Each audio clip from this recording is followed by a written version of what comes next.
How do you gain energy? Do you love always being in huge crowds of people, or are you more content to be by yourself at home reading a book? How you gain energy determines whether you're an introvert or an extrovert. Wolftelligence! Welcome back to the podcast. My name is R.E. On this episode, are you an introvert or an extrovert? Use it to your advantage. And this all comes down to how you gain your energy. If you gain your energy by being alone, like me, you're an introvert. If you gain your energy by being around other people, you're an extrovert. And this is a very important thing to know about yourself. And you need to know how to use it to your advantage and also know your weaknesses. Basically, take stock of your strengths and weaknesses and know how to use each to your advantage, because you can use your weaknesses to your advantage as well if you know what they are and learn to build them up. And this kind of personality type, I would call it, is it may determine the type of career you want to go into. It may determine the type of people that you want to hang out with, the type of events that you go to, the type of places that you travel to. And me personally, I'm an introvert. I've always been an introvert, but I never really knew that. And I always thought that there was really just something wrong with me, that I was like very shy and always wanted to just be by myself and just like felt more comfortable alone. But when I realized that this was like an actual thing, these personality types, I basically started to understand my strengths as an introvert and use them to my advantage. And one of them is just working on my business. I gain this energy from within, so I always have this passion and drive to make content like this and to share my message, because I just gain this energy from being by myself. And especially when quarantine started and I couldn't see any friends, I definitely wasn't as affected by it as other people, especially introverts, because I'm fine being by myself because I always have things to do. I have hobbies and goals. I can meditate, read, write, make music, make videos, make podcasts, so many things. But I can also like talk to my friends over the phone or over Zoom or over FaceTime. And if I were an extrovert, I think this quarantine may have hit me a lot harder.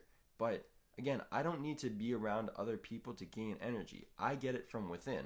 So it's important to understand how you gain energy. Do you gain it from within, or do you gain it from around you? Do you gain it from being around other people?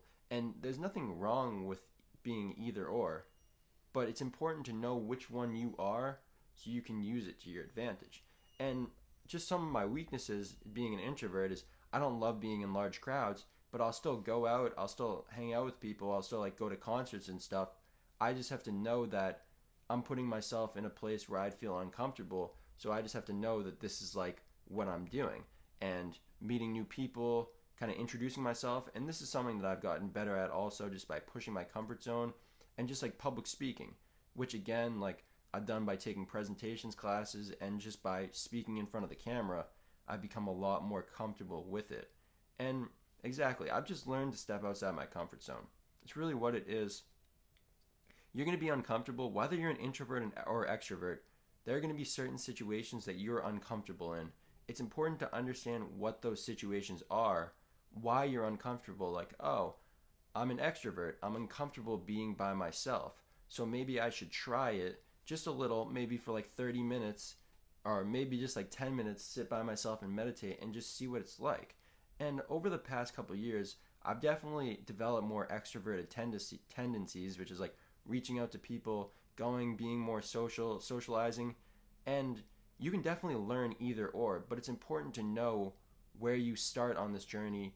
Use your advantages to your strengths, use your weaknesses to your strengths, and build them into your strengths, because communication skills used to be one of my biggest weaknesses, but I used it as a strength, as in I kept working on it every single day until now it's become one of my strengths.